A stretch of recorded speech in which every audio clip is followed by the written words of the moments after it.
Bonjour Emmanuel. Bonjour Pascal. Alors, dans l'esprit du grand public, la chimie est rarement associée à l'économie verte. Et pourtant, je crois que vous voulez produire des produits chimiques à partir de déchets. C'est ça. Alors le terme déchet est peut-être un peu trop poussé. Il s'agit actuellement de coproduits qui sont peu ou pas valorisés. Mais effectivement, dans ce type de coproduits, on peut extraire des composés chimiques qui remplacent des composés actuellement fabriqués à partir du pétrole. D'accord. Donc on recycle des sous-produits non utilisés actuellement et on les substitue à du pétrole. Intéressant.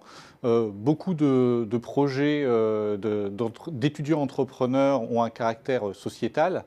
Le but n'est pas seulement de gagner de l'argent, j'ai l'impression que c'est votre cas aussi. C'est exact. En fait, toutes les personnes dans l'équipe ont une forte ambition environnementale.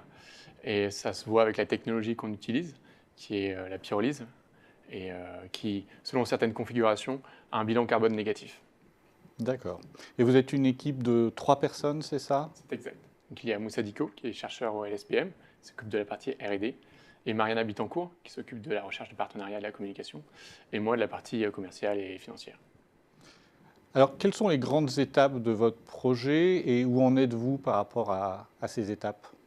Alors actuellement, on est capable de produire des grammes de nos produits, Mhm. et très récemment, on a reçu un financement qui nous permet de produire des kilogrammes. Parce Mhm. que nos clients potentiels ont besoin de 2 à 3 kg pour pouvoir valider les propriétés du produit. Donc une fois D'accord. qu'ils auront validé les propriétés, il faudra passer à l'industrialisation de notre procédé et ensuite à l'implantation d'une usine en France.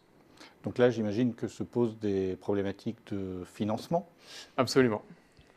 Et donc, une fois qu'on aura des lettres d'intention de la part de nos clients potentiels qui correspondent à peu près au chiffre d'affaires annuel de la première année, on aura des arguments très intéressants pour les investisseurs.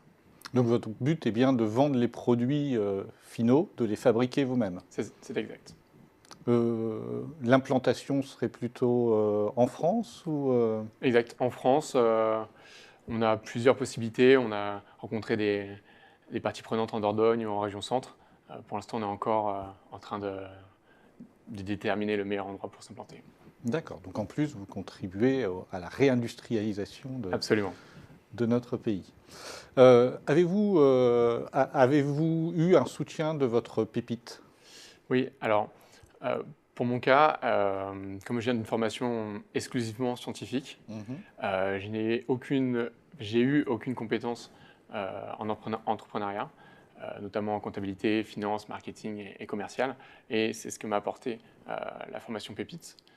D'autant plus qu'il y a un autre accélérateur, The Cantillon, qui nous a donné des cours qui sont beaucoup plus, on va dire, pragmatiques, notamment dans la recherche de clients, pour valider très rapidement l'intérêt de nos futurs clients, qui sont la clé d'un business, Bien évidemment. sûr. Vous avez déjà démarché des clients? Vous avez déjà Absolument. Donc là, il y a trois entreprises, une en France et deux en Europe, qui attendent nos échantillons pour valider le procédé. D'accord, donc c'est relativement avancé. Oui, alors, il reste à produire les kilogrammes, et Oui. donc on va faire ça dans les prochaines semaines. D'accord. Auriez-vous un conseil à donner aux étudiants entrepreneurs ou aux entrepreneurs en général? Alors oui, notamment sur mon histoire personnelle où j'ai perdu beaucoup de temps sur la partie R&D et pas forcément à me confronter aux besoins des utilisateurs et des acheteurs. Un conseil pragmatique que j'aurais à donner, c'est aujourd'hui, quelles actions je peux faire pour avancer dans le business et pas faire des plannings sur plus d'une journée au tout début, pour tout de suite appeler les personnes essentielles du projet et pas essayer de préparer un produit et de le présenter 3 mois plus tard à un client potentiel. Tout de suite, contacter directement les parties prenantes du projet et le jour même. Et comme ça, très rapidement, on peut voir quelle idée est intéressante ou quelle idée est mauvaise et trouver que finalement, il y a un besoin dans quelque chose de similaire, mais pas ce qu'on avait pensé au début. Moins planifié et aller tout de suite se Absolument, frotter aux futurs clients notamment. c'est ça. Emmanuel, merci beaucoup. Ouais, je vous en prie, merci beaucoup.